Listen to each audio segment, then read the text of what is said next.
Thank you, Pat. It's great to be back in Los Angeles. I'd like to take a moment right at the beginning of my remarks to convey one of the more important pieces of news you're likely to hear while here at E3. Tomorrow, May 12th, 1995, will be Yogi Berra's birthday. Yes, his 70th. So we all need to prepare ourselves for a heavier than usual onslaught of yogiisms from radio and TV commentators. And if I may, I'd like to kick off the birthday observance by repeating my own personal favorite of his.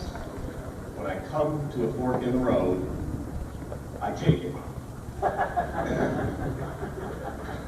Now that's not only vintage Berra, it's also good for kicking off speeches. It can even be construed without an awful lot of effort to be representative of what I'm about to say today. I'm going to discuss choices. I'm going to discuss change. And E3 works as a pretty good symbol of some change our industry is experiencing. Here is this great big show designed solely for interactive entertainment. CES, great success that it's been, was never really designed for us. It related better to an older culture. It forced some of the most creative companies on earth to at least figuratively put on gray flannel suits and, well, sort of fit into a TV buying, furniture selling mode. But even that worked okay until recently. Now, interactive entertainment has become far more than just an annex to the bigger, broader electronics business. And frankly, I don't miss the endless rows of car stereo speakers and cellular phones. We've broken out to become a whole new category, a whole new culture for that matter. This business resists our catastrophes. It defies conventional wisdom. But all of us, including me, understand it better. And sometimes, in order to do that, we give in to the temptation to simplify things. And then, invariably, we make mistakes. This morning, I want to question a couple of assumptions about interactive entertainment that I see gaining greater and greater acceptance today. Assumptions that I believe are mistaken. What are they? Myths, really. And like all good myths, they are persistent and persuasive. That's a Jack Kennedy line if anybody's got sources. There are two of them. The first is about PCs and the likelihood of that platform eating the game business for lunch. The second incorporates the assumption that the success and failure of our business will always be measured by our acceptance among 6 to 17-year-old boys. Let's look at them one at a time. It doesn't, in truth, take much thought to see why the first myth has become as prevalent as it is. Examining some of the facts of the PC as killer whale theory, we often find the following. Multimedia PCs have sold fast over the last 2 years. They are, at first blush, obvious platforms for the increasingly sophisticated games our audiences are calling for. And those PC sales numbers will be a compelling message to game developers out there. And you know, if I've just spent $1,700 to $3,000 or more on a new multimedia platform for my home office, don't I want to get as much use out of that expense as possible? Well, sure I do. Multimedia platforms have some technical advantages over TV-based systems too. PC monitors typically offer better resolution than TV screens. And back to the developer community. If I develop games to the PC standard, I don't have to pay anybody a royalty. Another reason for me to look inquiringly in this direction. But now, let's examine these in a little more detail. Digital News and Reviews tells us that 10% of U.S. households own a multimedia PC today. That's about 10 million homes. Now that's an extraordinary increase over the year before, when only about 3 or 4% did make their own money. These are impressive numbers. On the other hand, 30% of U.S. households, and that number is about 30 million homes, own and use a video game machine today. We predict that by 1996, that percentage is going to be between 35 and 40%, or 33 to 38 million households. Now, if you're a developer and interested in the big markets, where logically are you going to look first? Last year, a PC game that sold 200,000 units would be an enormous hit. Now, 200,000 units is good business by anybody's definition. But a hit dedicated to Sega or Nintendo gaming, on the other hand, sold 1 to 3 million units in the U.S. Now, with thousands of PCs games introduced this year, the average sale in that arena will be 20 to 30,000 units. Dedicated game titles are only coming out at a rate of a few hundred per year. So the average unit sale will be over 100,000 units, and it will still sell millions of units. At this moment in time, and for the foreseeable future, let's face it, Sega, Nintendo, and maybe a few others in our business are still the only real big game in town.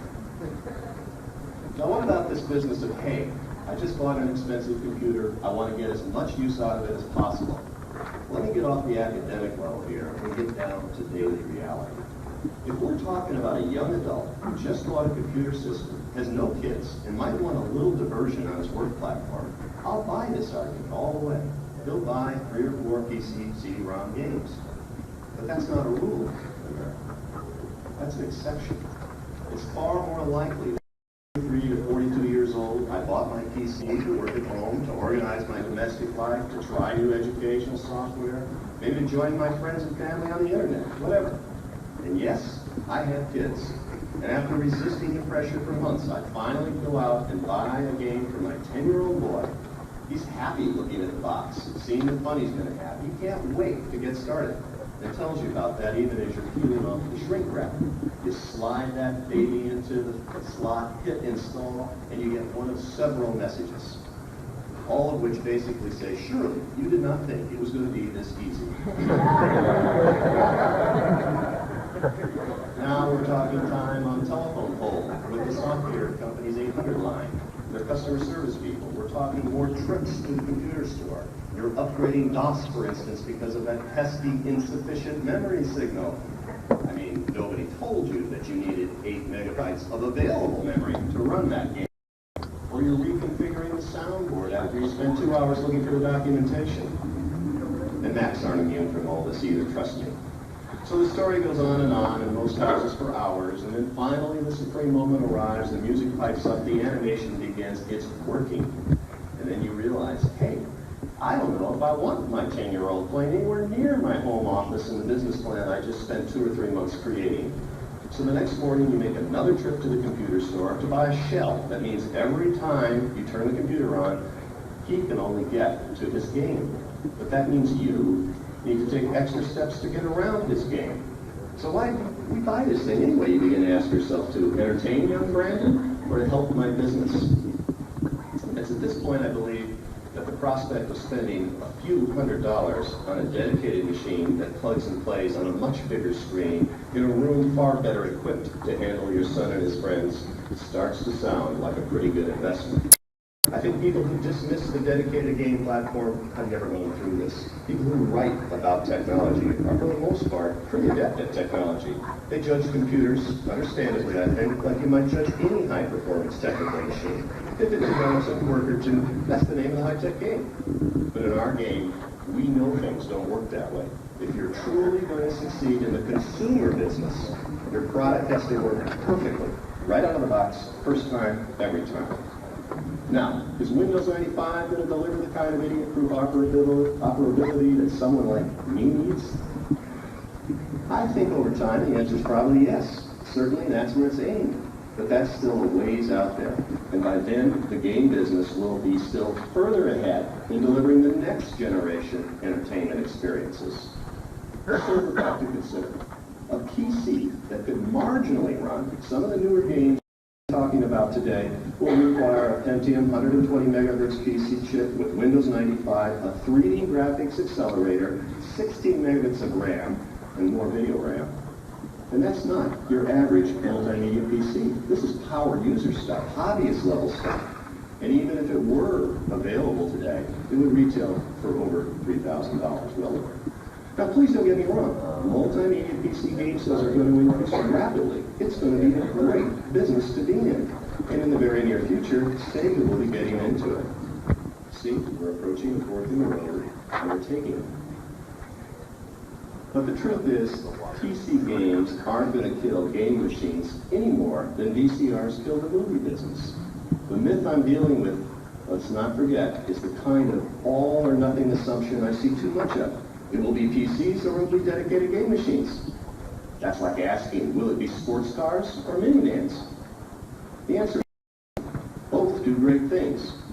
Both are optimized for different functions. 70% of the whole video game business today consists of fast action and sports titles, a concept that most of the multimedia PCs shipped last year and this year cannot deliver. Most publishers today believe PC entertainment software sales will level off at about 20 to 25% of total entertainment software. But even this kind of market share predicting tends to miss a much bigger vision of the future of home entertainment. It looks at what most homes have now and extrapolates from there. I want to move outside of that box. I think even the amazingly sophisticated games you're going to be seeing at E3 today only hint at the kind of immersive experience consumers are going to be demanding in years to come. That's going to be delivered by big screen TVs, surround sound, home theater stuff that will move the whole question away from the level of, will it be in the home or the home office? Because it will be neither. This will be multi-dimensional, truly interactive experiences that will involve the whole family, and they'll take place in a room dedicated not to sleeping, not to work, but to entertainment. Maybe the real message here is that our business is simply going to be more difficult to analyze and predict.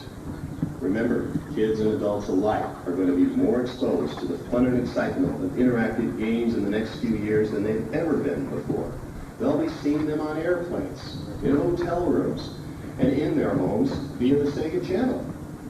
Where the Sega Channel exists in our rollout markets today, we're seeing game purchasing activity increasing by 35%.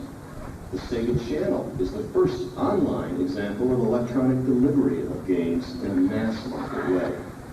We will build on that in the future with Saturn, and it certainly gives Sega a distinct advantage.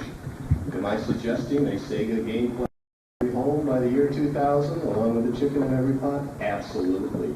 But in the forms and platforms we haven't yet dreamed of. This is a business that is ready to explode, and there's room for plenty of competition. PCs are not the enemy. Set-top delivery is not the enemy.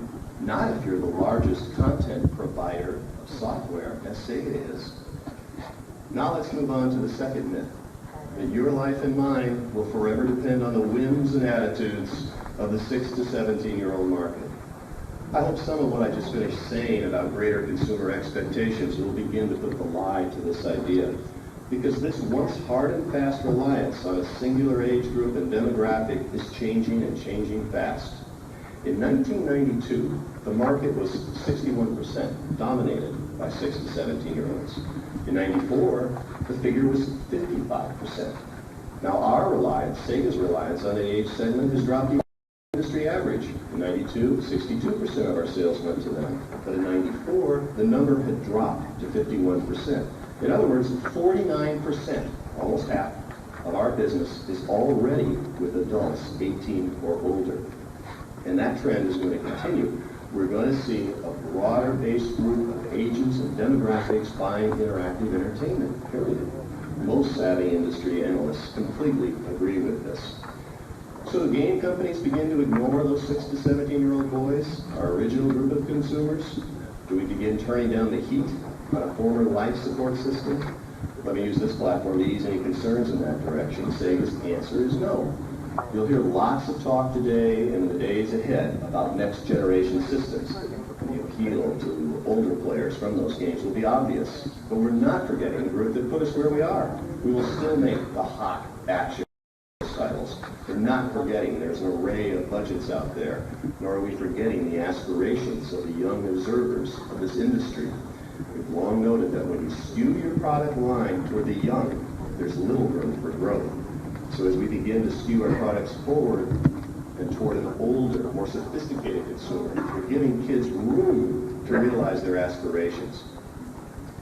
We have hot new products awaiting launch on all our platforms. As just a sampling of this, let me mention Comic Zone, a Genesis product that represents a whole new game genre, bringing the nation's #1 print medium, comics, to life.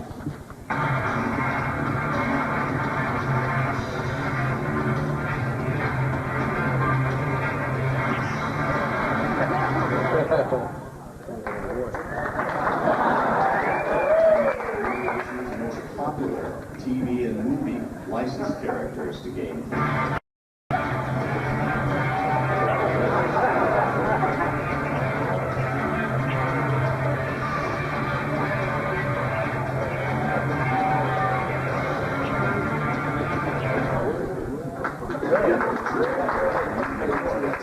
Brings the ultimate high-end arcade technology into home systems retail.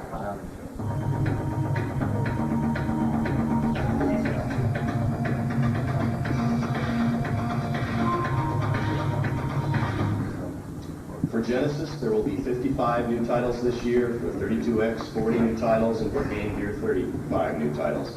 And as I noted before, the job of analyzing this business is going to get harder. Predicting revenues was never the simple population modeling exercise that we all wanted it to be. Now the variables we will all have to consider will require even finer-tuned crystal balls. But that doesn't mean we're not going to work at it. Let me take a qualify myself in this business of defining markets for the years ahead. Number 1, 2, and 3 in that list of qualifiers is that I work at Sega. I don't believe there is a company or individual in the industry who has a better sense of the mind of the consumer than Sega. Yes, we got our start in the arcade business, learning about gamer expectations a quarter at a time.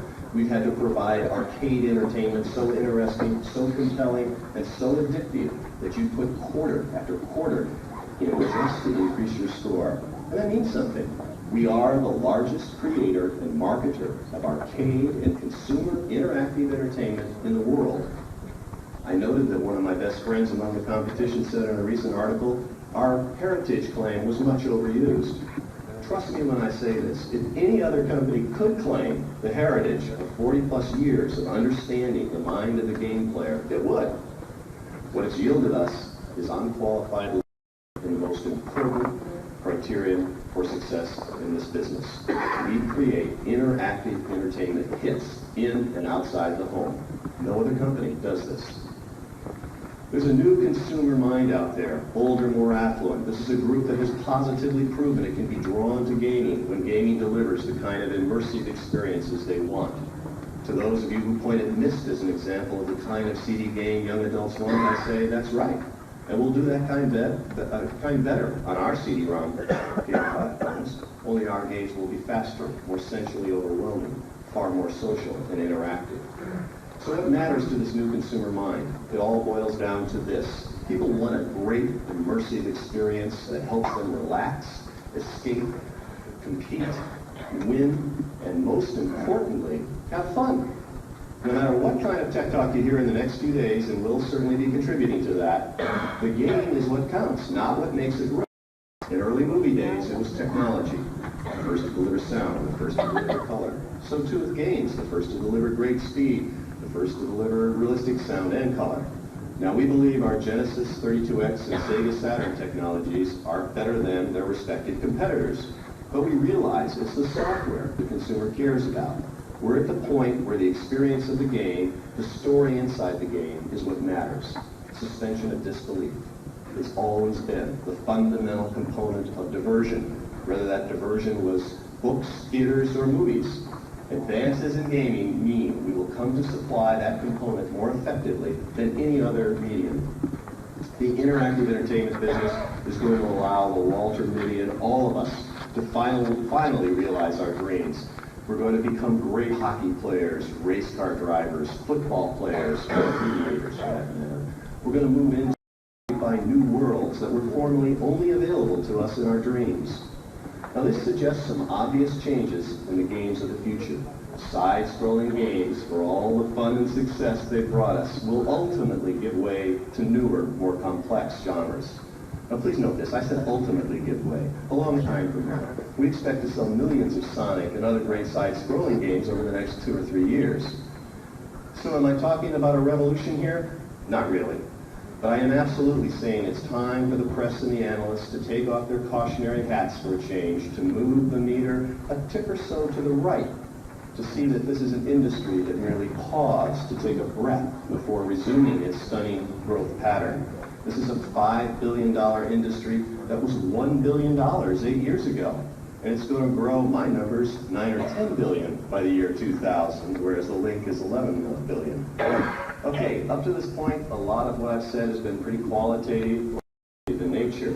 Do I have any historical data to offer you? Yes. Let's look at the experience to date in Japan. Sega Saturn has already sold 1 million units there. We anticipate that Sega Saturn's first full year in Japan will yield sales of 2.6 million. Now, if you conservatively translate that to the U.S. market, we expect to sell over 3 million units here in the first full year on the market. We think we'd sell more, but the extraordinary success in Japan means some limits to the supply in the U.S. are inevitable. We believe Sega Saturn sales in the U.S. before Christmas will be in the neighborhood of 600,000 units. You may have seen some argument in the trade press between Sega and Sony about who sold the most in the Japanese market. Well, we did.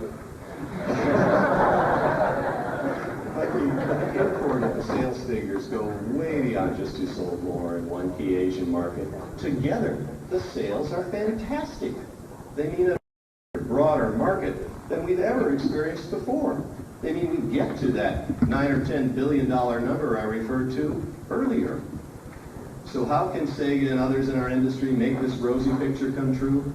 By going to the next level as quickly as possible and at a price as low as we can manage. That's how. But you do that. I can't speak for my competitors, but I do know the kind of products we're bringing to market soon are going to hit that bigger, broader group of consumers like nothing's ever hit it before. We're going to push the bounds of what great arcade technology can do, but they're going to do that on people's TV sets at home. We're launching Sega Saturn with great software. Here's Daytona on Sega Saturn. Daytona is the #1 grossing arcade game worldwide today.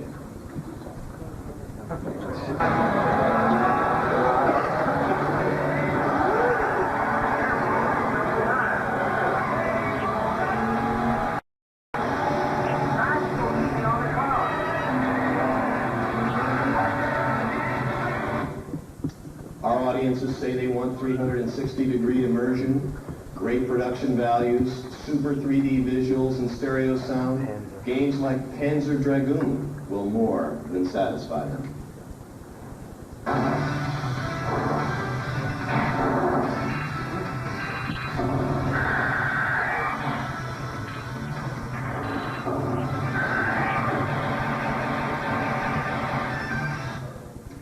And now, with the help of my able and charming assistant, Tim Dunley, let me show you what a top arcade hit worldwide looks like on the Sega Saturn platform. Virtua Fighter is the best fighting game ever done. It's #1 in Japan, it has a cult following, and it's already the top 5 arcade hit in the US and Europe. There is computer modeling, animation. All of these fighters were real fighters, real human beings practicing different martial arts skills. Computer captured their motion, and then we generate these records. We're generating many hundreds of thousands of texture polygons per second. Oh, you lost? Or did you win? You won. Oh, good, Jen.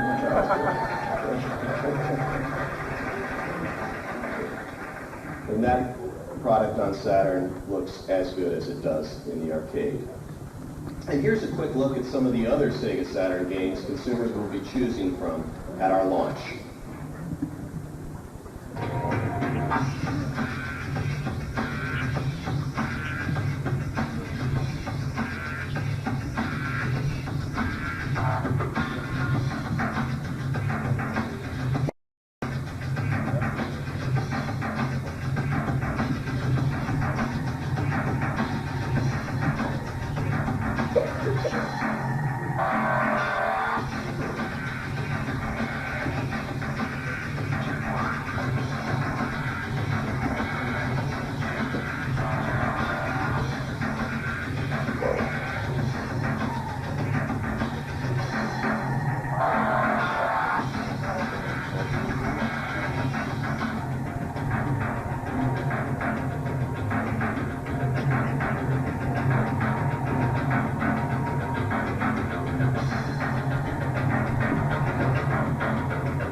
those games are either all done or days away from completion. Here's one that isn't done, but will be ready by Christmas.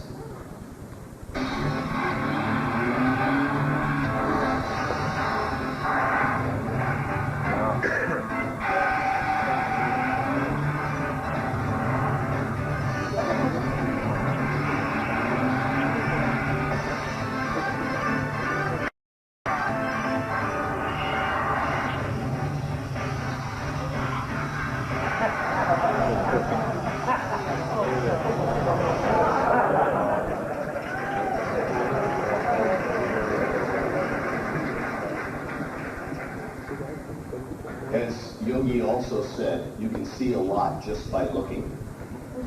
And after looking at that stuff, I find it hard to believe young adults aren't going to find these games appealing. In fact, I believe everyone will find these games so irresistible that people are going to make the time and the budget to buy and play them. Is there developer motivation? Judge by yourself.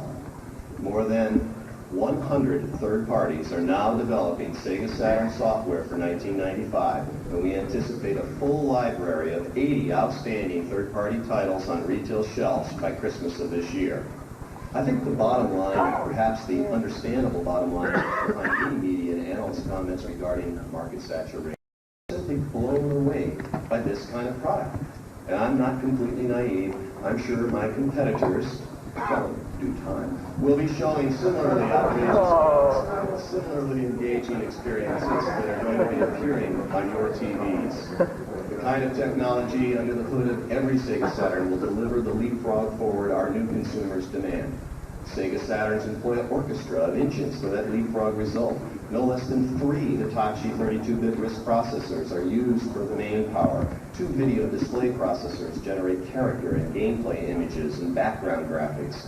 A custom sound chip and a digital signal processor yields up to 32 voices in CD quality audio. But I said the message wasn't technical, didn't I?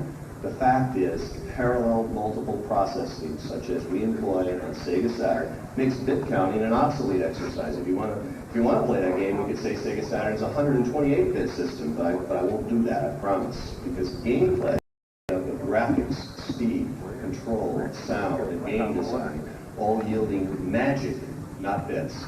Gameplay will be evaluated on the magic it provides, not on some technical notion of bits per dollar. And our marketing will exploit that. The full thrust of our marketing efforts will be directed to make the consumer know how he or she will feel when playing Sega Saturn. You and the consumers will be hearing a lot from us and a lot from everybody as our business approaches this new level. In advertising, for example, as our industry gears up for the higher tech machine launches, you're going to see some dramatic increases in expenditures from the business as a whole. For 1995, we're looking at $250 million in projected media buys. And that's just from the major manufacturers. That figure is up from $125 million only a year and a half ago. $100 million of that $250 million will be from Sega alone.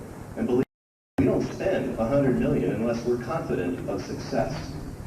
If you add in the kind of media purchased by the big retailers, such as Toys R Us and Walmart and Target, the figure balloons to $500 million.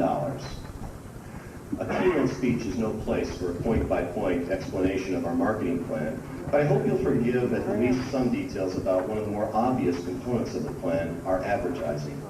If Sega advertising to the millions of teens and young adults we consider our primary audience has been, well, occasionally shocking,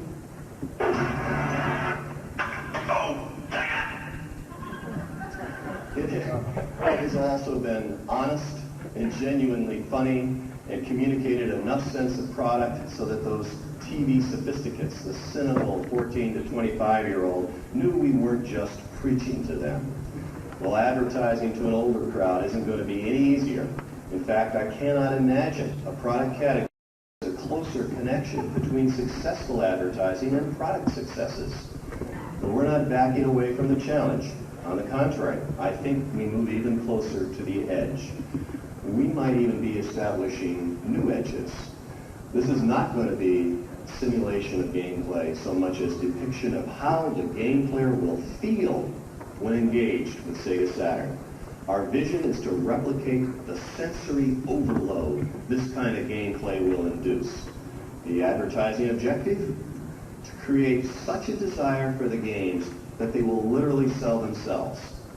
Here's a 60-second spot that we will be running as soon as we can manage. Welcome to the theater of the eye. Ron, come report to the orbital side. How nice. We're trimming the toenails. What's that?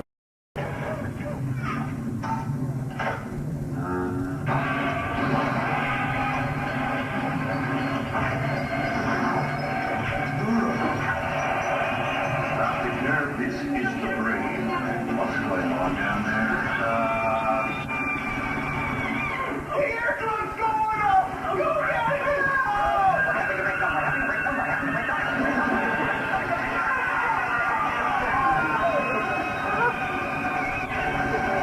What else can go wrong? Surgeon Synapse on line 2. It's the sphincter.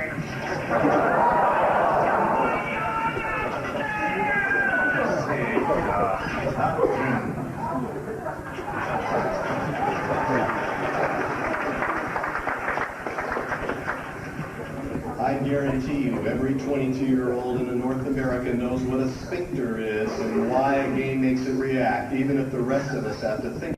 Now let's look at two 30-second spots that ought to be equally effective in grabbing people's attention. Welcome to the theater of the eye. 500,000 polygons a second.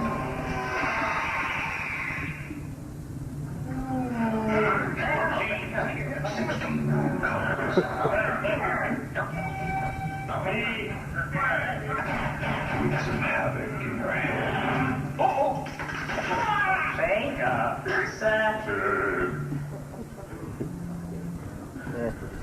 Welcome to the theater of the eye.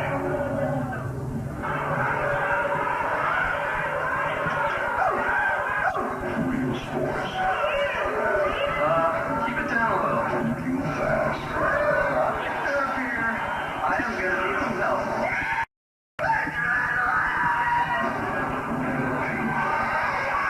There you go. Forever.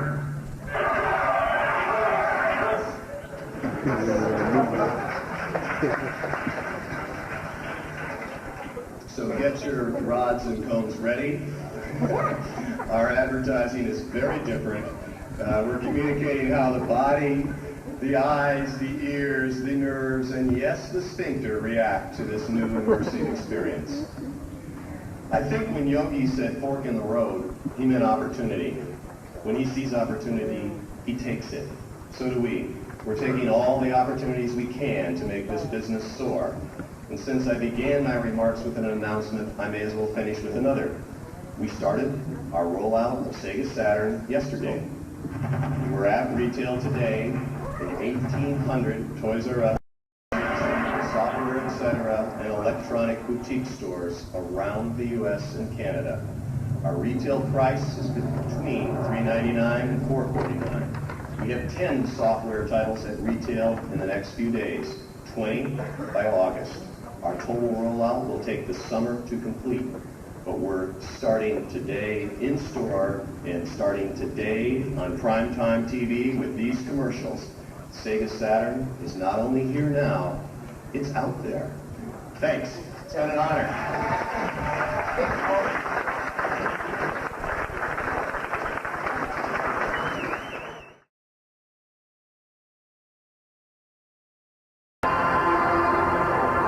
Way back.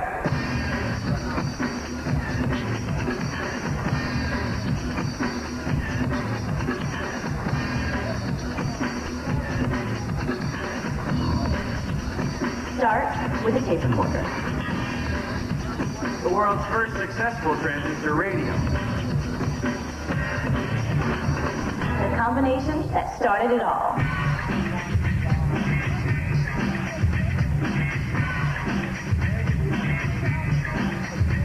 Smaller is better. And bigger is way better. Looks good, but how about something bigger? Yes. A movie the size of a paperback. Roll tape.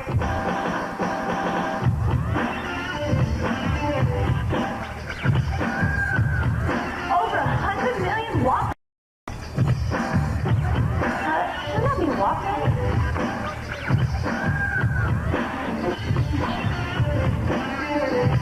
Camcorders the size of a paperback? Okay, let's get digital.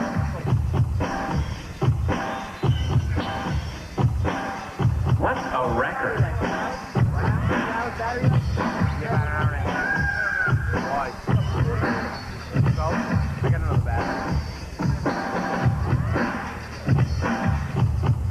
What's a cassette?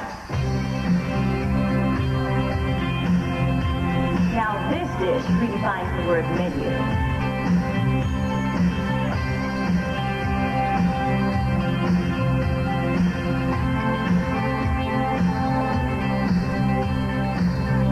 Sony Digital Delivery Systems for every media. What's next?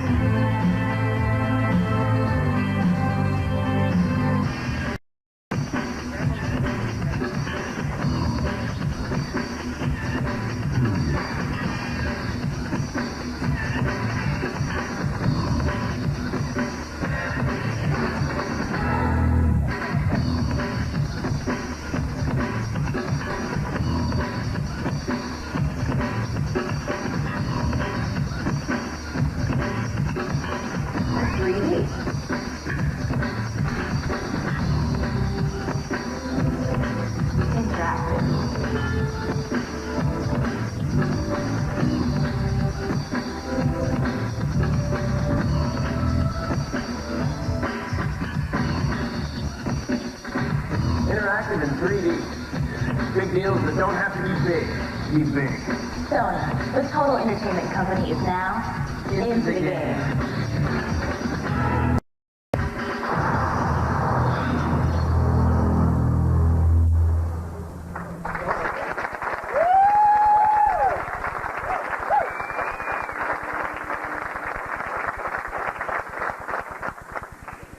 In 1991, Sony established a new division to focus on the burgeoning multimedia marketplace, the Sony Electronic Publishing Company. Sony Corporation of America's CEO, Michael Schulhoff, appointed Olaf Olofsson as president of this new operation. As president, Olaf directs worldwide operations for Sony businesses that include Sony Computer Entertainment of America, Sony Computer Entertainment of Europe, Sony ImageSoft, and Sony Psygnosis. He also oversees sales and marketing operations for Sony's CD-ROM manufacturing business. At the same time, Olaf finds time to write. To date, he has written 3 novels, a collection of short stories, and a play. His latest novel, Absolution, has been published by Random House. Forbes calls the Iceland-born Olofsson, quote, a top-notch Nordic novelist who may become that true rarity, an Icelandic Nobel Prize winner. And the story doesn't end there. Olaf is also a physicist from Brandeis University. In total, his background reflects a synthesis of talents and knowledge required to run a technology and content-driven business. Without any further delay, I'm pleased to introduce you to Olaf Olofsson.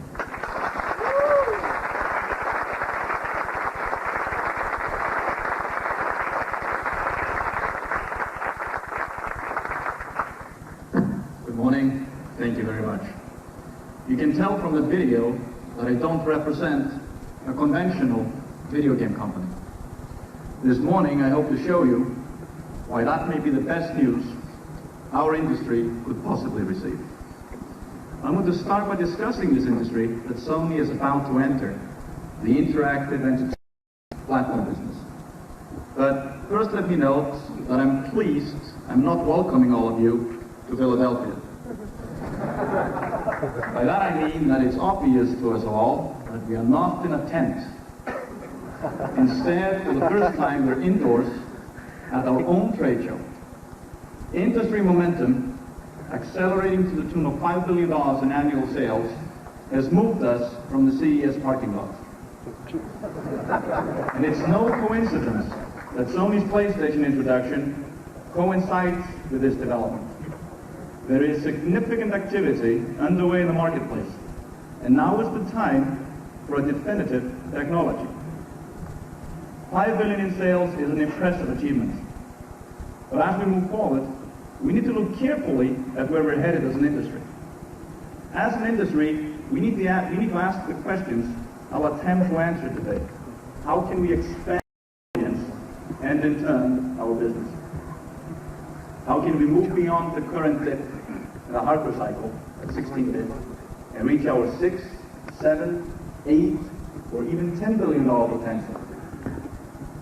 The answer, simply enough, begins with technology. We all know our business is cyclical. Advances in technology come and go about every 5 years, 4-bit, 8-bit, 16-bit, and each new technology has promoted growth in both hardware and software sales. Now, however, we're in a position to grow much, much faster. In the 16-bit past, technology certainly got us closer to achieving our creative goals, but not nearly close enough. And this is evident by the pending collapse of the 16-bit platforms, which are all witnessing much faster than anyone anticipated. Let's look at 16-bit technology for a second. Two-dimensional animated sprites that made it nearly impossible for the creative community to move beyond riddle-based puzzle-type games. Look at sports games, games where the consumer craved realism. The software community certainly did its best to deliver, but it was still extremely restricted. In the movies, it would be the equivalent of directing a film where the hero could only move from side to side, and the special effects consisted of a scrolling background. Imagine a rich film like The Shawshank Redemption. How compelling would it be if Tim Robbins or Morgan Freeman could only speak for 20 minutes without reducing the frame rate or without losing colors or motion? And the computer platform doesn't offer the answer either. Computers are designed for easy access to entertainment. With all entertainment software, consumers expect plug and play. They want to plug in the hardware, insert the software, and begin to play immediately. Tom Kalinske and I agree on this 100%. This urge for instant access to entertainment applies to all content media, and always has. To books, to compact discs, to video cassettes. If you buy a book and want to read it immediately, there's no problem. If you buy a CD and want to listen to the artist instantly, it's simple. If you rent a film and want to view it within minutes, you only have to push a button on your VCR. But if you want to enjoy your new PC CD-ROM game, you might have to spend an afternoon, a rainy Sunday afternoon, on an 800 number, finding out how to load the software. It's an extremely frustrating experience for the average consumer. The consumer wants a dedicated game-playing platform, not a multifunction one. My point here is that our future lies in delivering easy access to enhanced entertainment driven by much, much better technology. It's the only way we keep on top of our target, the gamer. We must surprise the gamer with a new level of interactive entertainment that will sustain and grow his interest and attract new consumers. If it's true that entertainment consumers are demanding, then our gamers are demanding to the nth power. Our key consumer is the digital kid who expects technology to be different every day. He can't remember anything before MTV and the PC. He lives in a fast-moving technoscape with the soundbite and the 20-second commercial as he eats shock radio for breakfast. The internet is his lunch. But if we continue to serve him 2D scrolling games, he'll leave the table. As a result, we'll never grow as an industry. So the question is, how do we become dinner? We become dinner by finally delivering on that much-used phrase, next generation. And that's just what we at Sony have in mind. Next generation technology has to provide immersive entertainment, the immersive, involving technology of the Sony PlayStation. It's a huge difference in interactive entertainment, and the whole industry is going to benefit. As an industry, we must learn from the experiences of other entertainment media. Media which have consistently delivered technological advances to enhance entertainment and to stimulate industry growth. We would never be watching them today without better technology every step of the way. Sound, color, advances in camera equipment, sound stages, special effects. Just look at the difference between King Kong and Jurassic Park. Today's audiences demand to be wowed, intellectually, visually, and emotionally. And entertainment today needs to target several senses. The same applies to television. Advancing technology has always been critical to its popularity. The move to color, stereo sound, bigger screens, visual radio with the advent of MTV, VCRs added on so that TV could better deliver the movie experience in the home. TV stayed on top of the public appetite through improved technology. It's a medium that kept its audience by diversifying. So why am I talking about history? I'm doing that because the video game is, at its heart, in the entertainment business. And like the movies and television, our entertainment content grows from better hardware and better technology. Noticeably better interactive entertainment technology will free up the creative community and our content will improve. And since gamers buy the entertainment content, the rush of the experience, they'll buy more entertainment, but only if it's better. I believe we are certainly capable of advancing the industry. This $5 billion business, which many of you in this room have created in a remarkably short period of time. An industry as big as the domestic motion picture box office. And today we have the attention and the dollars of entertainment's biggest consumers, the gamers. These consumers are more inclined to buy interactive entertainment than anyone ever before. Grew up with it, and there is no adjustment curve. If you look at how movie and television entertainment improved over the years, you'll notice how much more believable the entertainment became. This is a lesson our industry must heed. Movies and television made it easier and easier for the viewers to suspend disbelief. Viewers encountered technology which became more invisible to them. The technology delivered a more seamless experience, which ultimately became more involving entertainment.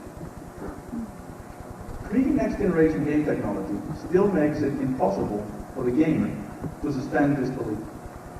The digital kid will not get immersed in a 2D world with substandard graphics, animation, and sounds. We've got to get him pulled into the game, to the story, and to get him immersed. This is the immersive entertainment I alluded to earlier. PlayStation, superior technology, was developed to deliver an immersive, totally absorbing entertainment experience. Sony is a company dedicated to delivering better entertainment through better technology. And we've long been an innovator on both ends of the entertainment pipeline.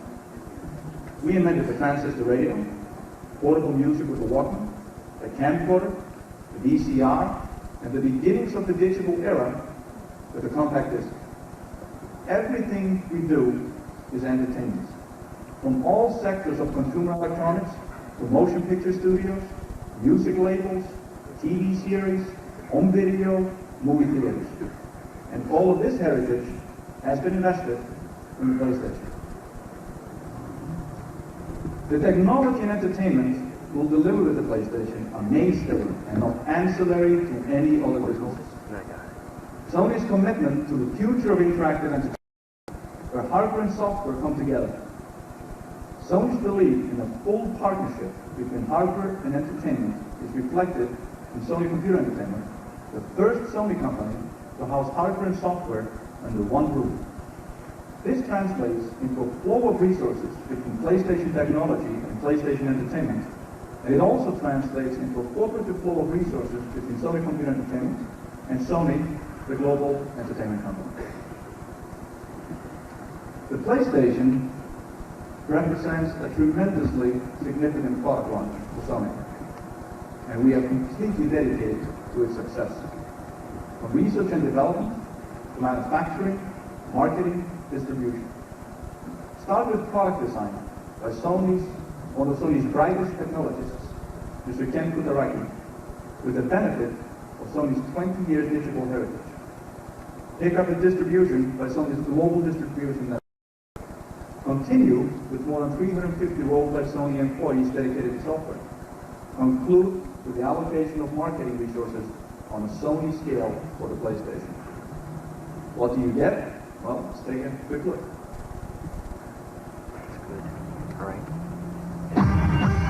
In the gaming world, a little ripple just isn't enough to get players into the game. No one went too deep with this. Even with plumbers, this was kind of weak. To what level did they need? But now, it's time for a station break. Introducing Sony PlayStation, the breakthrough that takes gamers deeper into the game.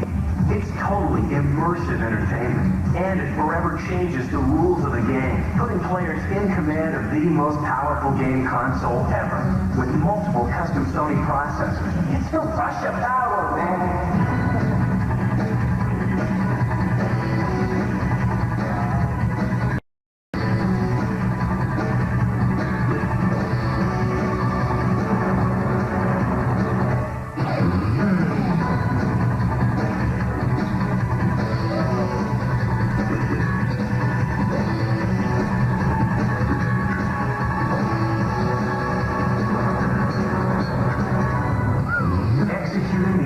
Of 500 million instructions per second. It has the power of a 3D graphics workstation, but it's just for fun. Once gamers check into the PlayStation, they take fate into their own hands. Real 3D action.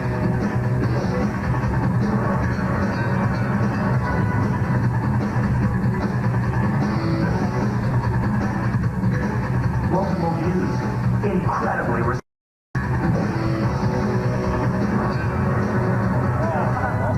co-creative entertainment.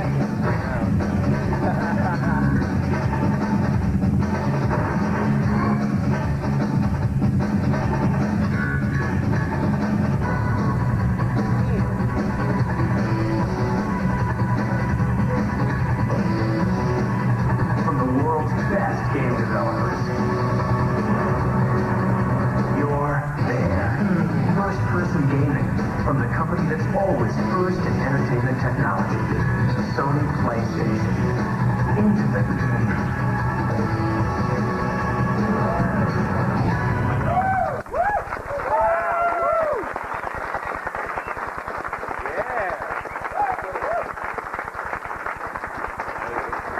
Thank you. The talent behind PlayStation Entertainment now encompasses more than 400 and developers worldwide. And today, as we speak, all of these forces already are producing a new standard in interactive entertainment. Names that include Electronic Arts, Namco, Acclaim, Interplay, Virgin Interactive, Time Warner Interactive, Crystal Dynamics, Sony's own studios, and many, many more. The proven winners are now on the PlayStation team. PlayStation technology begins with a commitment to CD-based technology. A commitment that means television video quality and CD audio quality, which the ROM-based cartridges cannot touch. A commitment that also means short production cycles and investment in the best games, not the biggest inventory. Huge inventory costs and the risks associated with ROM-based cartridges are about to become a thing of the past. PlayStation technology continues with a powerful engine delivering digital experience.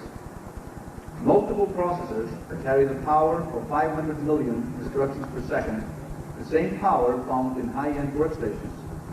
Broadcast quality sound and video at 30 frames per second. 3D animated graphics generated in real time, multiple camera angles, and hyper-realistic simulations. A system named for the power of a $50,000 workstation, harnessed for game play at a somewhat more affordable price. And that brings me to the retail level. What about the PlayStation at retail? That's the true test. The technology and and the entertainment delivered by the PlayStation will create tremendous excitement at retail. All of our PlayStation promises will be realized through retail pull-through. Consumers will be surprised by the power of PlayStation's technology. Absorbed in unequal interactive experience. They will be sold in the names behind the PlayStation games.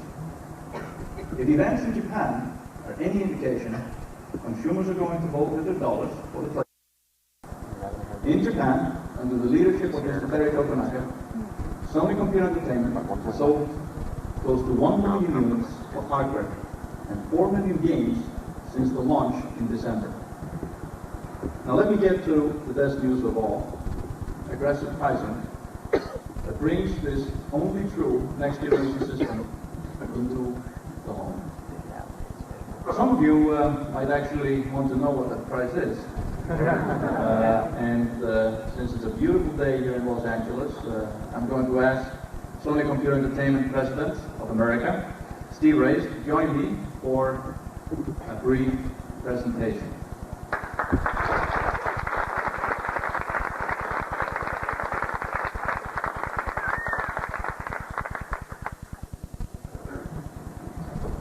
$299.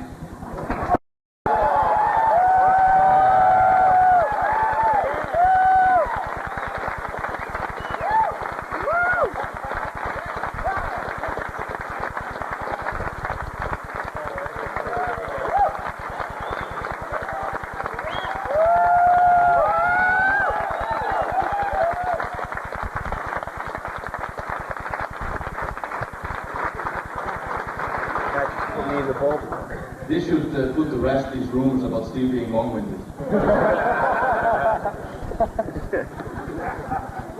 With this price, a $299 retail price, we've achieved a magic mass market price point. This good news will be realized at PlayStation's launch, which, as Steve announced last night, will be Saturday, September 9th. Then the gamer will find more than 20 titles at over 12,000 retail outlets nationwide.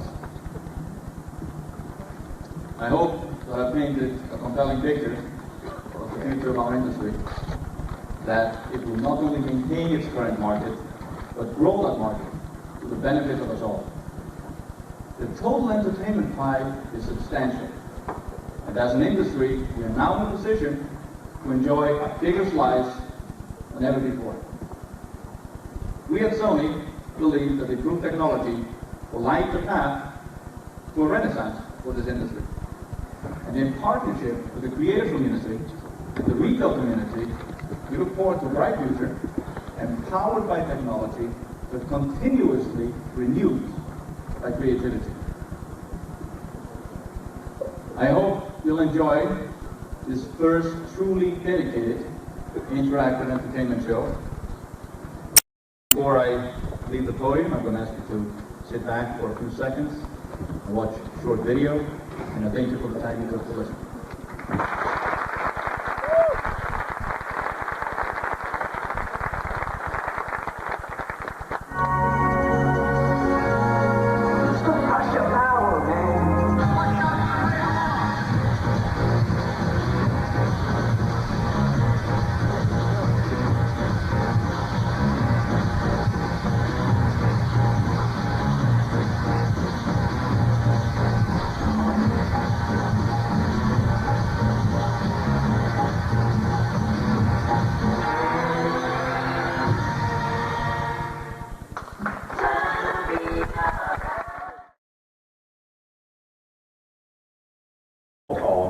The University of California School of Law. Ladies and gentlemen, please join me in welcoming Howard Lincoln.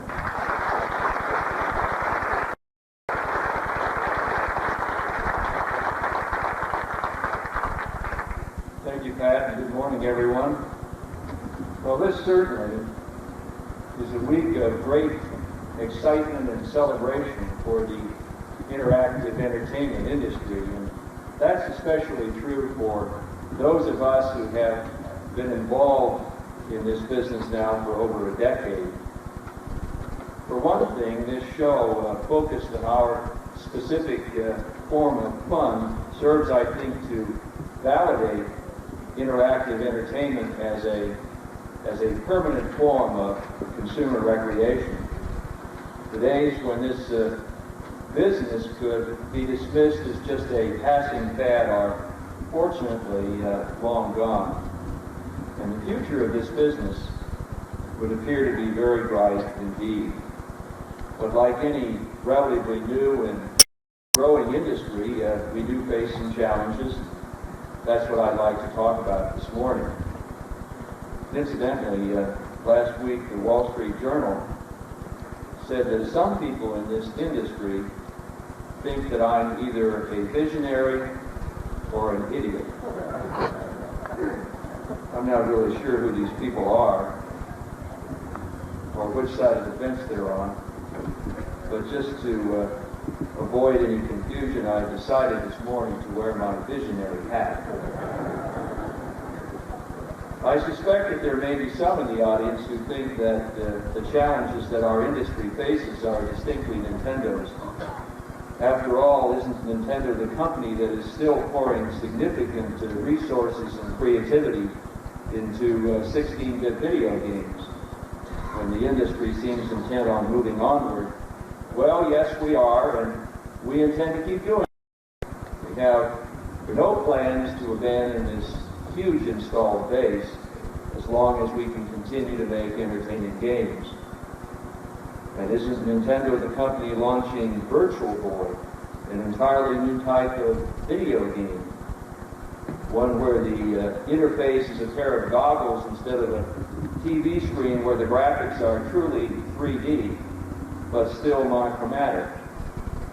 Well, that's us. We're confident that game players are going to love not only this new entertainment experience offered by Virtual Boy, but that they'll especially like the suggested retail price of $179.95 for this 32-bit experience with the game packed in.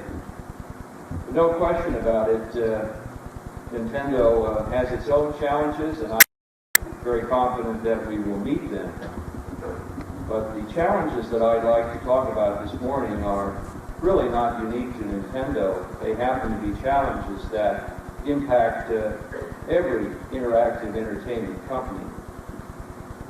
Certainly, one of the biggest challenges that we all face is how to continually entertain and excite our core consumer. Of course, in our case, that's the avid video game player, young and old alike. Let me explain how Nintendo has, just this past week, responded to that challenge. It seems to me, as a veteran of nearly 15 years in this industry, that the peaks and valleys of video game business over any given period of time mirror very closely the relative entertainment value of our games. I suppose you could even build a business model to show this. I call it the Game Player Boredom Index. And put another way, every time someone creates a video game masterpiece, they raise the entertainment bar for everyone in the industry. Let's face it, game players always recognize quality, and they enthusiastically flock to it. Witness the 7.5 million Donkey Kong Country cartridges that we have sold worldwide since last November. Likewise, once we give consumers a Donkey Kong Country, they naturally expect that everything else out there on store shelves and everything to come will be just as good, if not better, in terms of entertainment value. And it's this never-ending quest for better games that's really behind our decision to move the introduction of Nintendo Ultra 64 in North America and Europe to next April. Once we introduce Donkey Kong Country, I'm afraid we find the gold standard for 16-bit games, and at the same time, we necessarily set a much higher quality standard for our 64-bit platform. I can tell you that Silicon Graphics and Nintendo have created an extraordinarily powerful new hardware platform in Nintendo Ultra 64, one capable of presenting seamless real-time 3D graphics. The SGI Nintendo engineering team has done its job. The Nintendo Ultra 64 chipset, the hardware, is essentially completed. But over the past 2 years, SGI's graphics technology has also enabled Nintendo to raise the entertainment bar on 16-bit gameplay.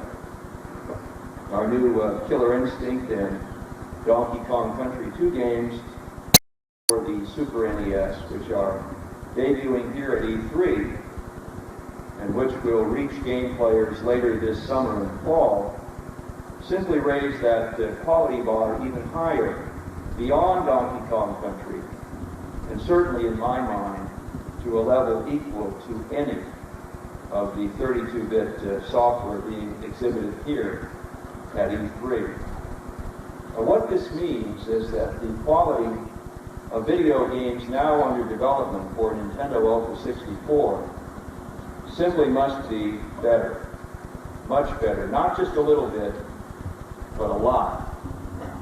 And Nintendo is going to take the additional time necessary to achieve that level of quality, period. There's simply no question about it. In effect, we've changed the rules again on ourselves and our third-party publishers. You will see completed Nintendo Ultra 64 games this November in Tokyo at the Shishinkai trade show when we officially unveil the new product. And of course in Las Vegas at the Consumer Electronics Show next January. In reaching this decision, and in meeting this particular challenge, we have, I believe, to remain faithful to the people who purchase our games and expect to be entertained by them.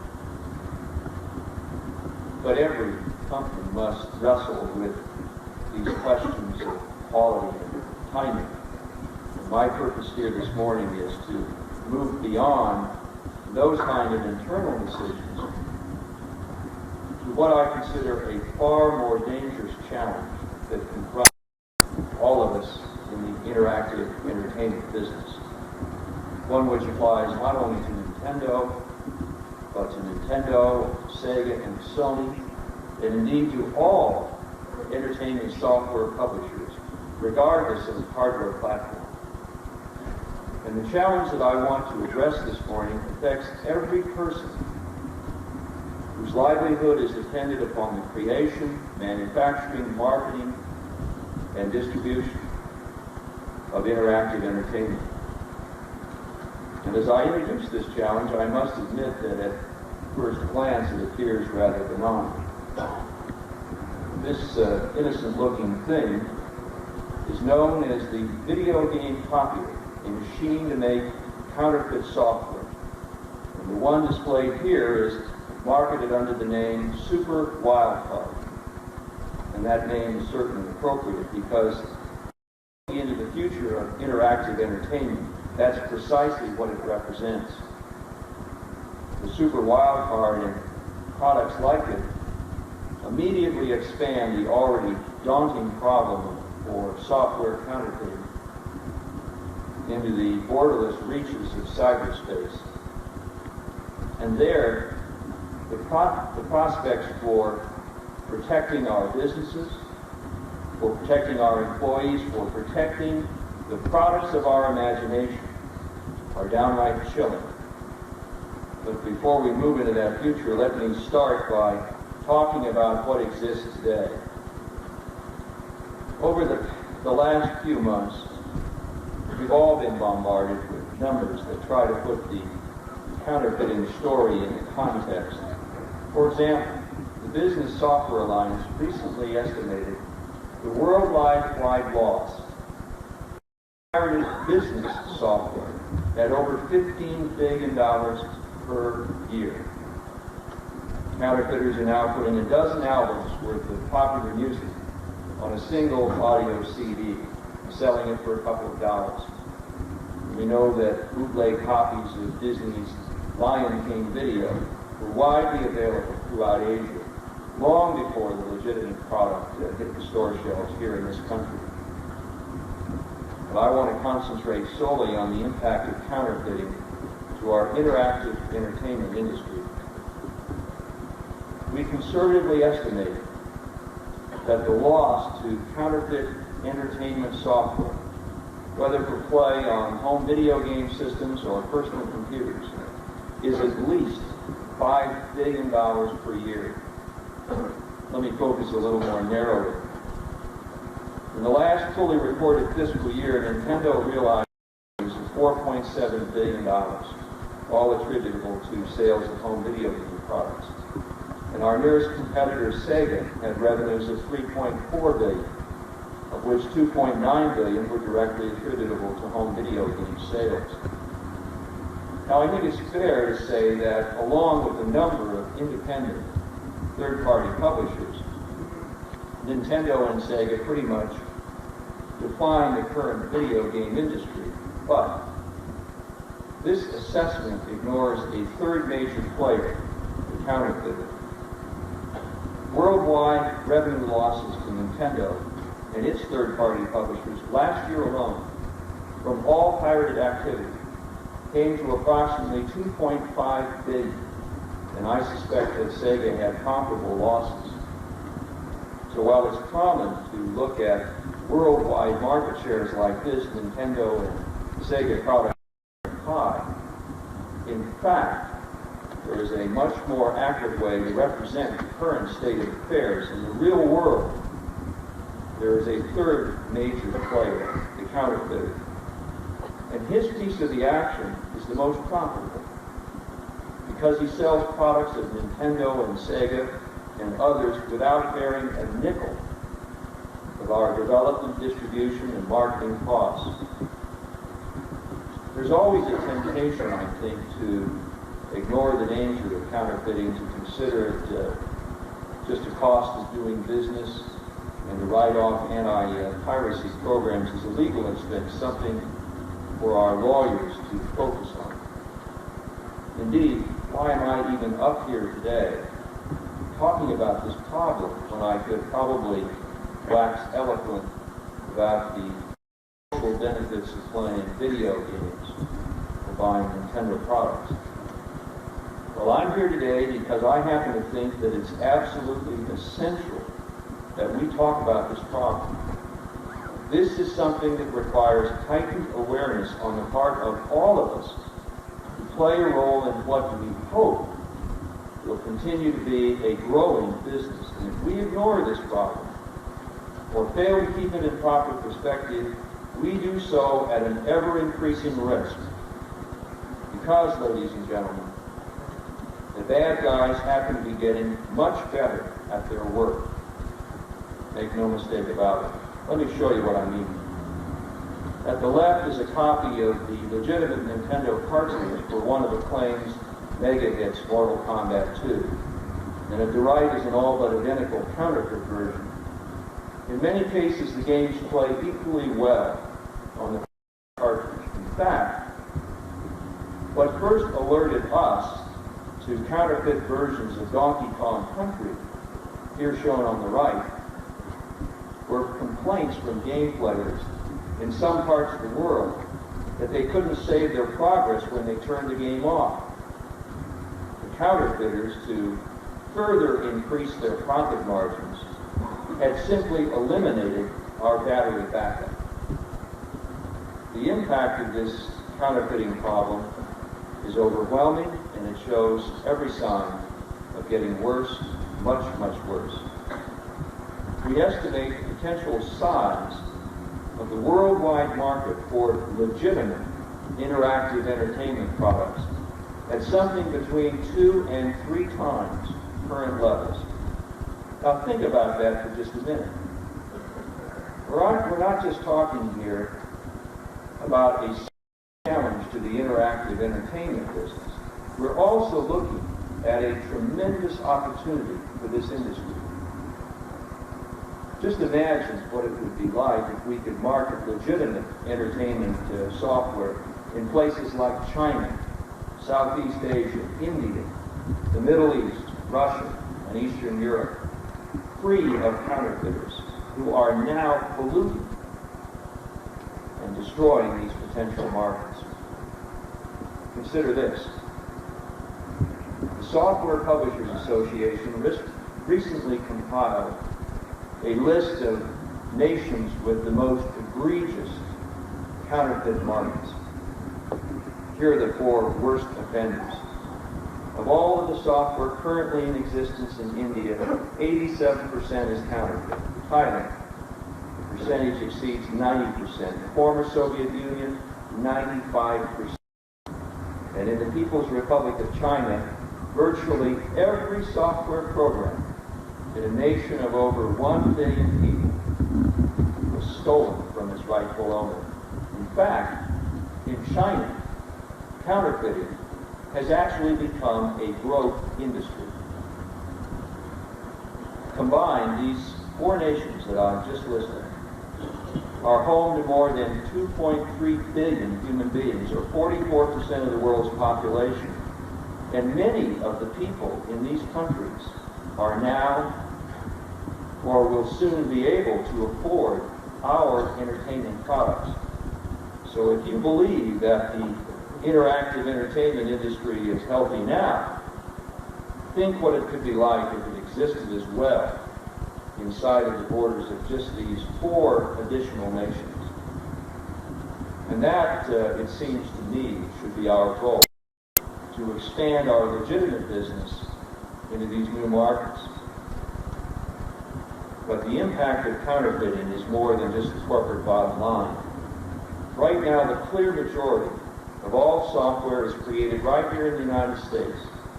And the growth of counterfeit software undeniably threatens the jobs of hundreds of thousands of Americans who directly create and market software, including a number of people in this room and many here at E3. Well, how do we deal with this problem? At Nintendo, we've been trying to answer that question now for over a decade. And the experience we've obtained has taught us a few things. As we see it, effective deterrence in any country requires at least 3 things. First, there must be laws which fully protect the creators of intellectual property. Second, the will and ability to enforce those laws must exist. And that means both stringent customs work and constant, diligent law enforcement. I must tell you that we at Nintendo regard the work of the U.S. Trade Representative's Office under the leadership of Ambassador Nikki Cantor as the single most effective means right now of ridding this planet of counterfeiters. But the protection of intellectual property around the world should not be the responsibility of the U.S. government alone. It seems to me that all governments need to recognize that there is no safe haven, and there should be no safe haven for pirates, whether they board ships as in the old days or manufacture fake products in violation of somebody else's property rights. And it doesn't stop just with governments. Unless industry as well is a full and active participant, and I mean time and money from every viable company within an industry, enforcement will fail. And in the case of the interactive entertainment industry, it means that relying on Nintendo or Sega alone to fight video game counterfeiting just will not cut it. Every company here, every company at E3, big and small, must do its share in one way or the other. Finally, deterrent number 3 would seem to be the easiest: simple understanding. But in some ways, it's the most difficult. I suspect that some governments may actually see short-term economic gain in counterfeiting and either condone or actually support it. What they fail to realize is is that in the long term, severely hampering the birth of a native information and entertainment software industry within their borders. Here again is the super wild card. Let me tell you a little bit more about it. It's an accessory being manufactured right now in Taiwan and Hong Kong, which is readily available around the world. It attaches to the Super NES or the Sega Genesis, and in non-technical terms, sucks the computer code right off the silicon and deposits it directly onto a floppy disk. The cost is not cheap, $200 to $500. But obviously this is not a big obstacle. Currently, sales of these devices in Hong Kong alone are running at fully 40% of the unit volumes of 16-bit consoles. And the reason is simple. That investment makes possible the perfect copy of any available video game cartridge in the world for the minimal cost of a floppy disk. In fact, while you wait, parlors utilizing these copiers have sprung up throughout Hong Kong, where a consumer can walk into a shop, point at 6 or 8 his favorite video game titles, and walk out carrying floppy disks containing maybe $400 or $500 worth of hit games for just a couple of dollars. And the impact? Well, consider this. In Hong Kong, a market with an installed base of over 500,000 16-bit hardware systems, Sega recently reported that initial sales of its lead release of last year, Sonic & Knuckles, totaled 200 pieces. 200. And if you think Hong Kong is a long way away, take a look at this. Here's an advertisement in the current issue of a U.S. magazine, a well-respected U.S. magazine, offering, and I quote, add-on video game systems that hook up easily to existing systems, end quote.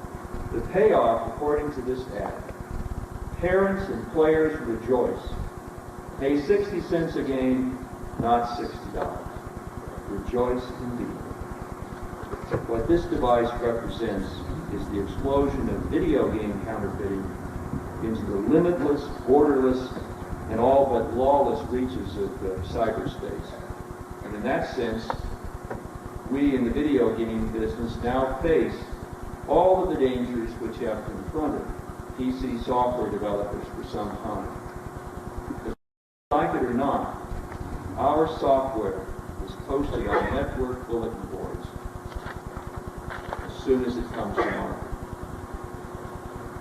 In a sense, though, our task is even more difficult, because instead of enforcing morality among adults perhaps interested in a single spreadsheet program, we're faced with explaining ethics and intellectual property rights to a world full of teenagers ravenous for our form of entertainment.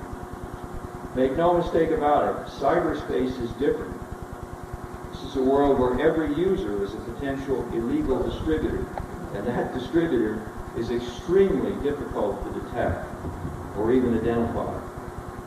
What's more, if he's suspected, escape is quite simple. Unlike the typical video game counterfeiter working with millions of cartridges over tens of thousands of square feet of manufacturing space, the cyberspace pirate can destroy material evidence in the matter of a few keystrokes.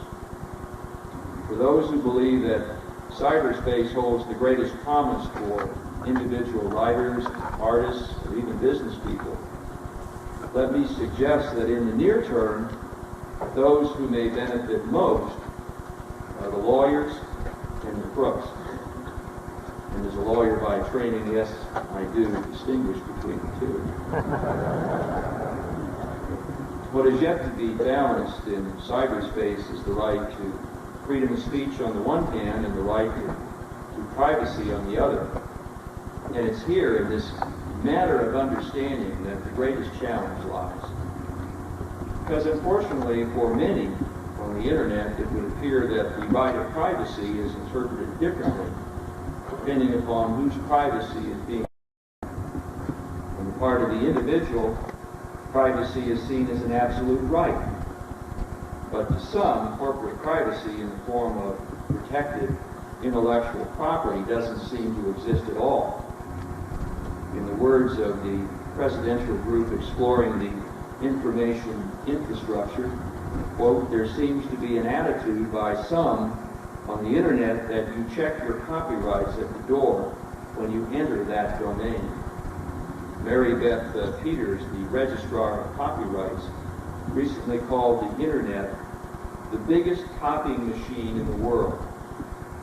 And author William Gibson, who coined the term cyberspace in the early 1980s, also established the now familiar dramatic conflict between so-called heroes in the form of computer hackers against villains cast as evil multinational. Unfortunately, some in the media have accepted this nonsense. They too sometimes celebrate the hacker hero.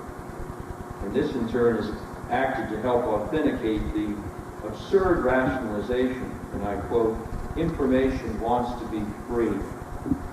This, of course, has all of the inherent logic of the auto thief who explains to the police that the minivan in your garage just wanted to be free. What's more, this absolute freedom of information is demanded by some, itself threatens the information infrastructure. Most would agree with the Clinton administration official Sally Katson, who warns that people will not use the information infrastructure unless they have confidence that their information is going where they want it to, when they want it to, and nowhere else. In other words, protection of personal privacy is essential, but the same protection should hold true for corporations. You can't support one and not the other. Freely disseminate proprietary information owned by corporations, their legally protected intellectual property, is to strip it of commercial value and in turn destroy the promise of the information infrastructure. Without the promise of those original Donkey Kong arcade machines back in the early 1980s, there would have been no revolutionary Donkey Kong Country for the world's video game players in 1994. That game alone required an investment of millions of dollars in time and technology, a figure that few hackers can afford. When counterfeiters use cyberspace to freely distribute somebody else's software, the future truly is undermined. Because when worthy content is robbed of its commercial value, the people who create it find something else to do for a living, and the content just never exists. And thus, the legal protection of information is not a threat to cyberspace, but rather its greatest asset. And to help protect that asset, a committee of the Presidential Task Force on the Information Infrastructure is currently finalizing a series of proposals, including changes to existing U.S. copyright law. These changes will provide additional protection to intellectual property in cyberspace, and they deserve this industry's wholehearted support. Now, not everyone may share my views on protecting information, especially some of those on the internet. So this morning as I began speaking, a copy of my remarks were entered into the Nintendo corporate bulletin board on America Online. You'll also find it at our website on the internet. I look forward to hearing from those who may disagree with me. In conclusion, let me repeat that the global protection of intellectual property is absolutely essential to fully expand the potential of readily exchangeable information and entertainment. It's vital in order to nurture the development of legitimate and valuable national software markets in nations like China, where counterfeit goods right now smother all opportunity. And it's also vital in this country. Today, in the U.S., thousands of small companies are struggling with success in the emerging field of multimedia. And the potential for what they can produce is enormous. The ability to make our lives more productive and more fun, and to do that in a way that no one has ever thought of before. But should any of those entrepreneurs strike it rich and create a breakthrough product that finds an enthusiastic audience, it still must face the threat of counterfeit. And long before that product ever reaches the mass market, its value may well have been stripped clean by people who had no part in its creation, who simply stole it. And that visionary company will disappear. Think about a world without counterfeiters. Think about the markets that such a world would open up for those of us in the interactive entertainment industry. And think about the entertainment products that such a world would foster. Not just the products created by multinational corporations, but ones created by individuals and new companies not yet even born. I think such a world is not only worth thinking and talking about, but it's a world that all of us in this room, all of us here at E3 can help create. Of course it's a big challenge. Yes, it certainly dwarfs the challenges typically identified by corporate executives who naturally tend to focus on their own company's success. But to me, it happens to be the biggest challenge and the greatest opportunity facing the interactive entertainment industry right now. So I urge each of you to join Nintendo and Sega and the other companies in this industry who are out there right now fighting international counterfeit. All of us here at E3, I think, need to speak out against this very serious problem.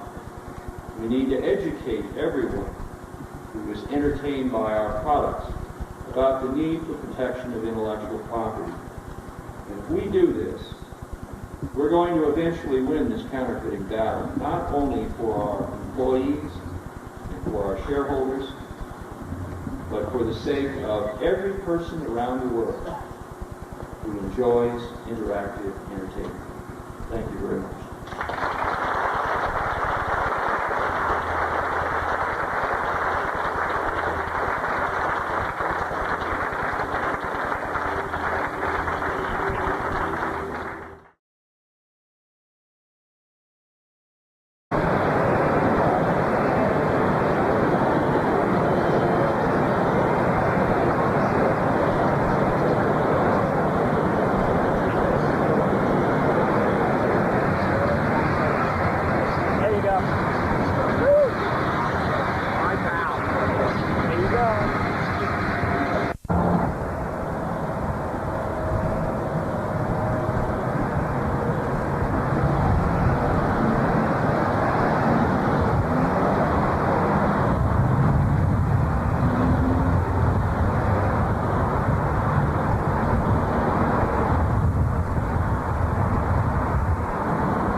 I'm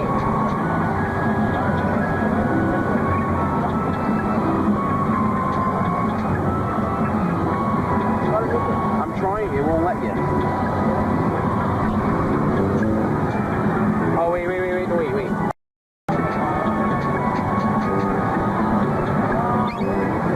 Big new game. I am. Hold on, see what I say.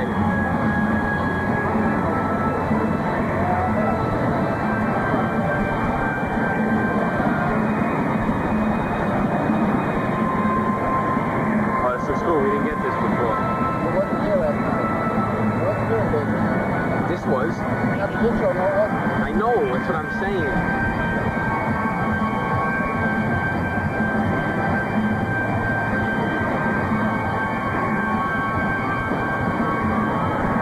Where are we going here?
If you hold L&R, you can walk through walls.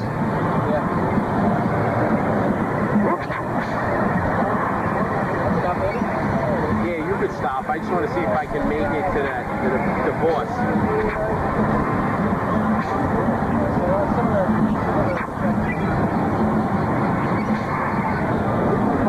Hold on a second. Oh, what do you got that? Okay, James, I'll do that last time.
a rendered boss right there, basically. Like what's not? I know that you laid it and everything for whatever reason, but like you need more or what? Adding more. Oh yeah. Just making it big. Bigger and better.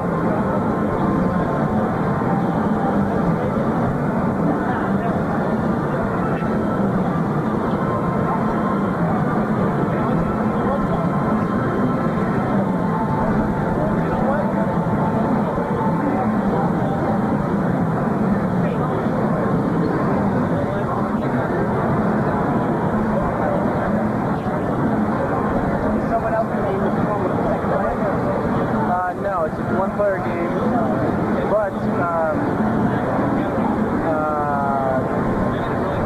you will be able to switch between the dog and the boy. Mode 7 right here.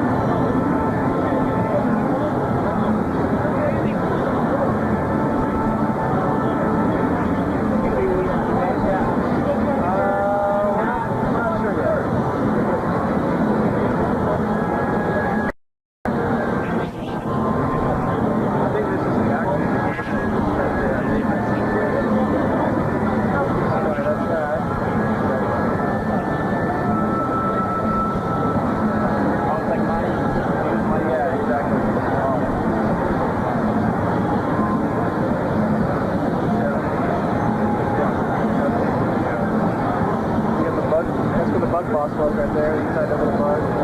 There's the volcano up to the left. Checkerboard for another boss.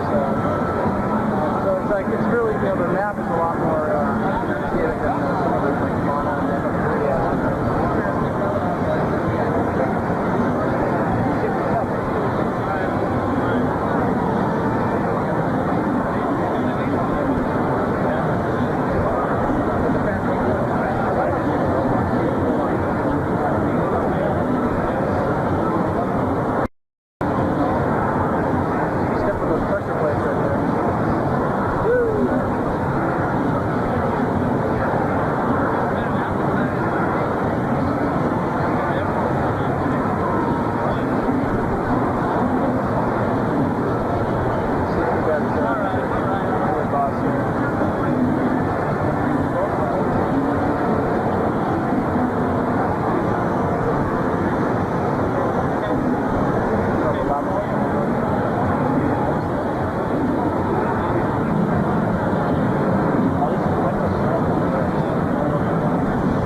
like that guy.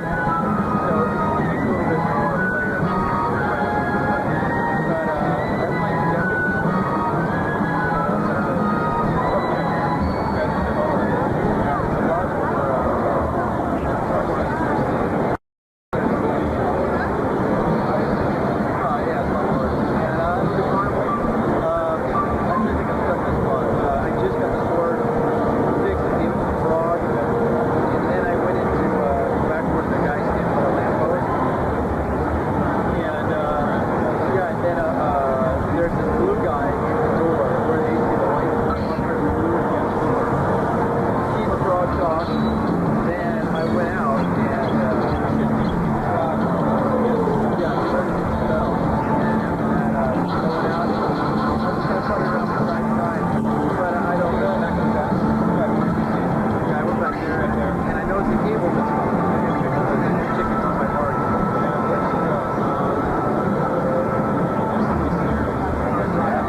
Adventures interactive action adventure CG game based on it.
What? Yeah.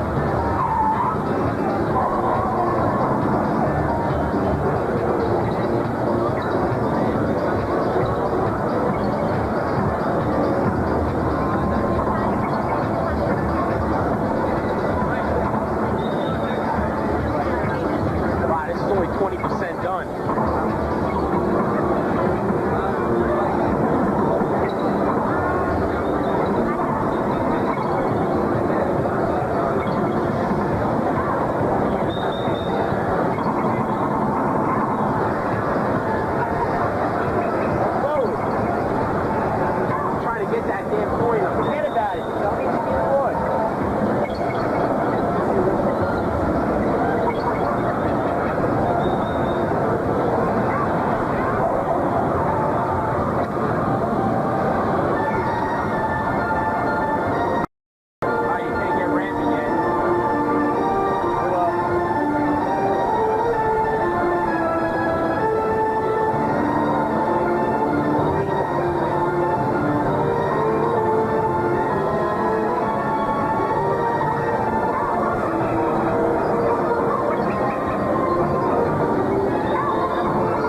Flight Simulator. We're glad to know that he has to come all work this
Yeah, that's our new one. Pretty cool. I still have your old one, and I still show it off to everybody. Which one? The one that is made out of plastic. Yeah. Yeah. That's a weird one. Which almost...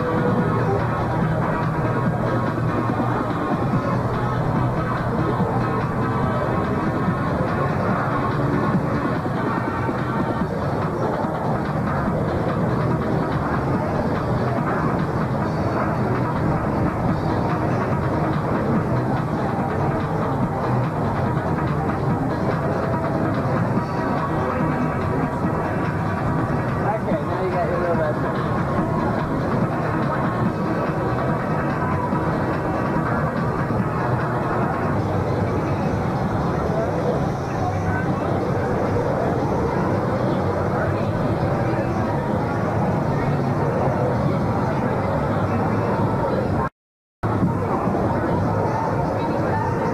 It is my mission to conduct peaceful interaction with the 20th century. And as they say, a warrior for peace is no less a warrior. However, we do get a chance to vent our anger. We will be giving a backward demonstration at 3 o'clock. It's a chance to let off some steam. Will you be here for that? I would like you to be my personal guest. You will be here? He is new at this, let's be honest. What is your name?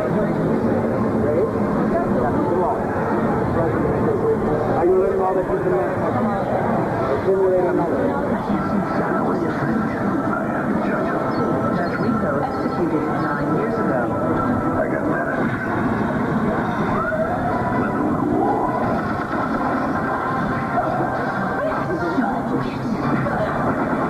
You're alone! What's the thing with Frank?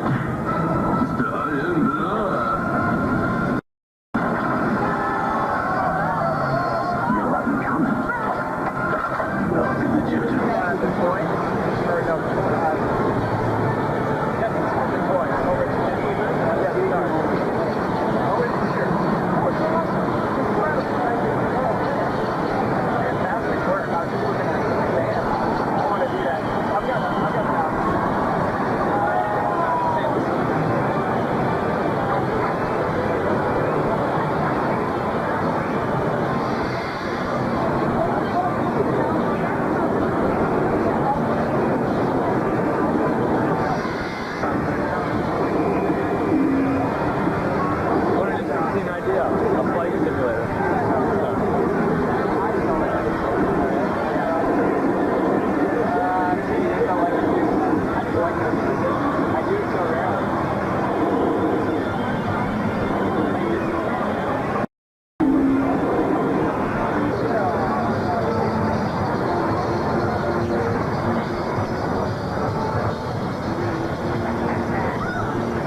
super burnout.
Lord's Nest.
away from the real world. You're the hero. You can do stuff you can't do in real life, like rip somebody's head off and pull their spine out. When my brother drives, he goes so fast he uses control the car. Your stomach drops, your heart pounding. How does it feel? You know, when trash talk is at it's over, fool. Pick your head up off the floor. So sorry, your grandma said it's better than you. It's a competition. And at the end, everybody wants to save the princess.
Oh, by the way, the chipset ain't done. How do you know? Somebody told me.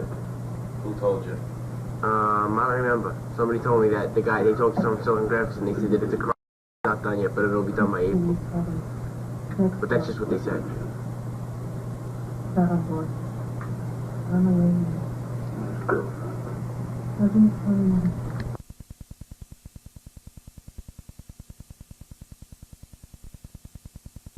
With Williams, we're aggressively continuing our leadership role by coordinating game design and marketing under one roof for both the arcade and the home.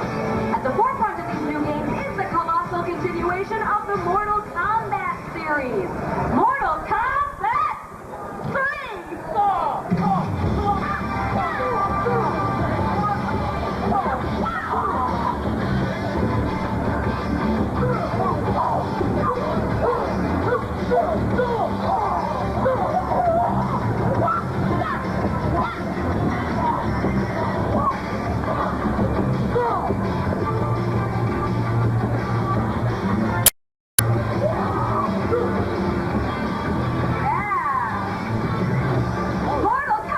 3 is virtually guaranteed to be one of the most electrifying home video game events of the season.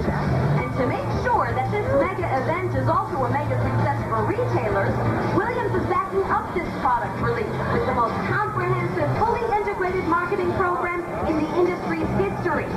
This year-long marketing strategy includes a major motion picture.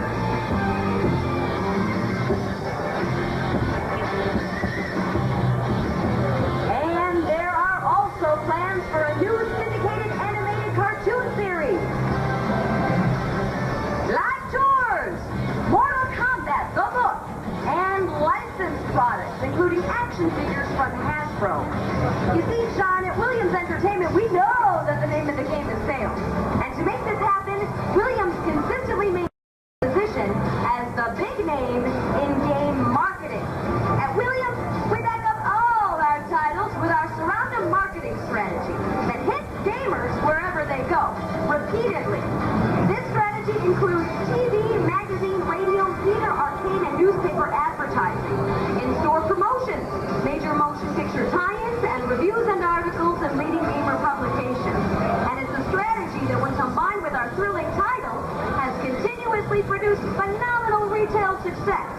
Another example of this retail success is that unqualified cyberspace mega hit, Doom!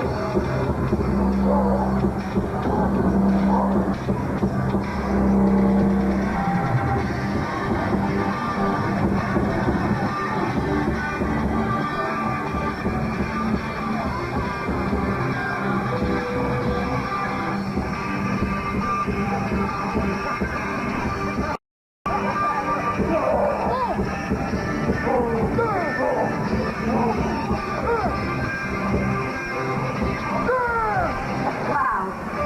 Doom is a heart-pounding action game.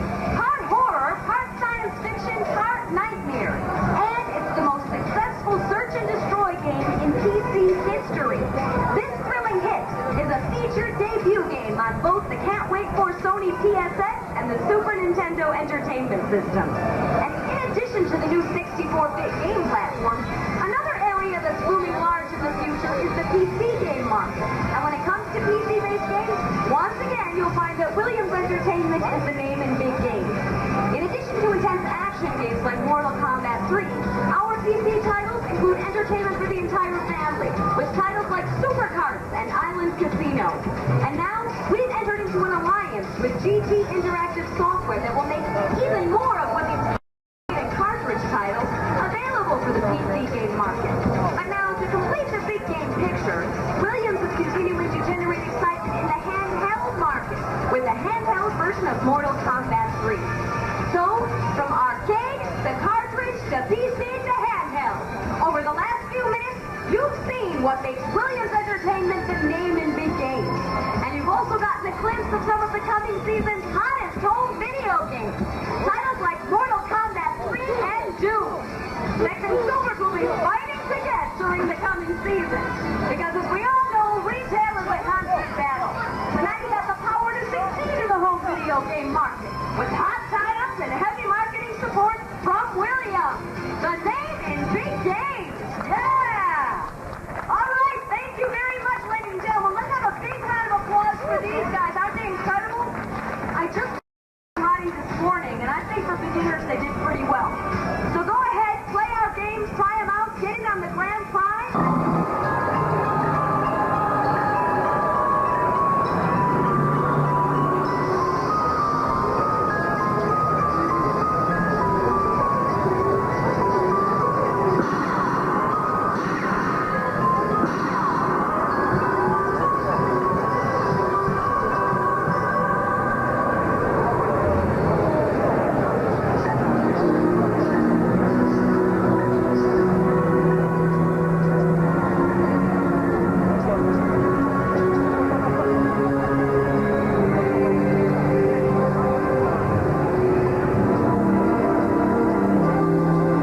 were to take the mouse and go above, I get the same thing I used to do. Oh, no. The mouse is... Yeah, we don't... Yeah, you said it.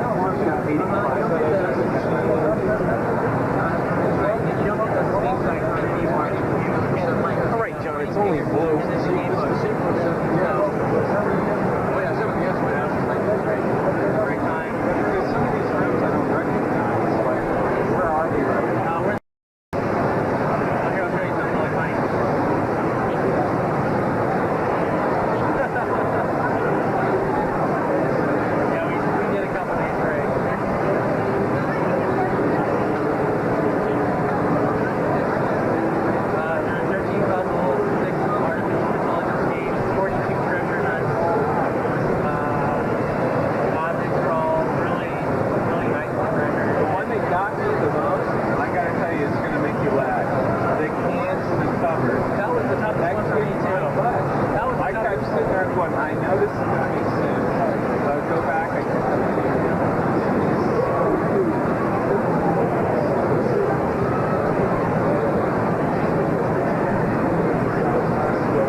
Adjust your seats.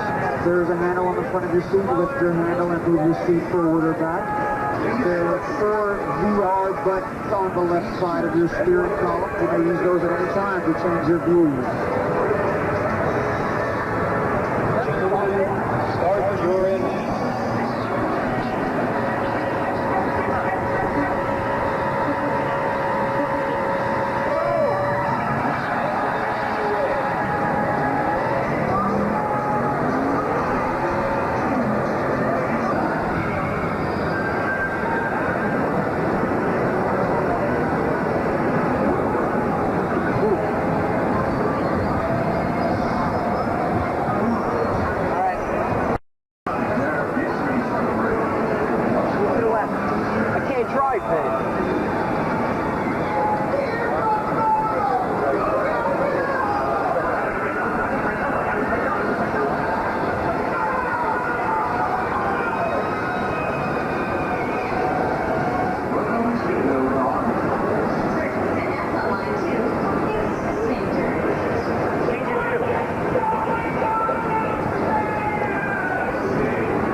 special way. I don't know. What's Eric does it? Never mind. So, there we go.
What else can go wrong?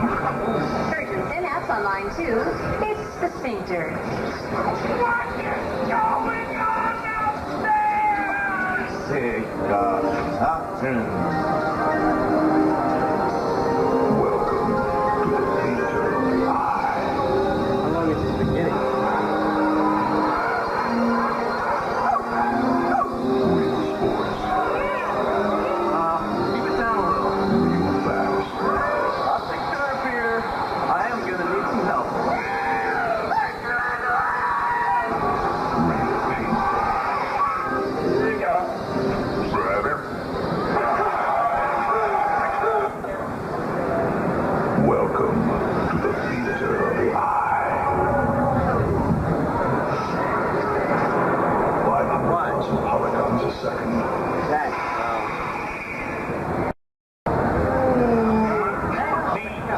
16 million colors. Wreak some havoc in your head.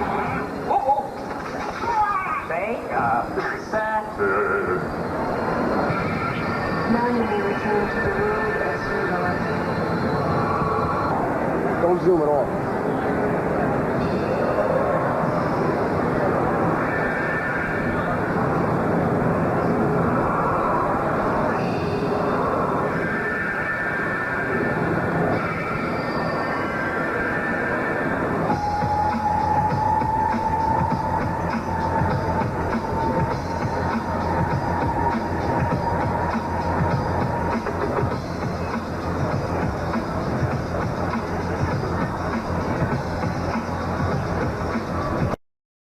Looks like ogre battle.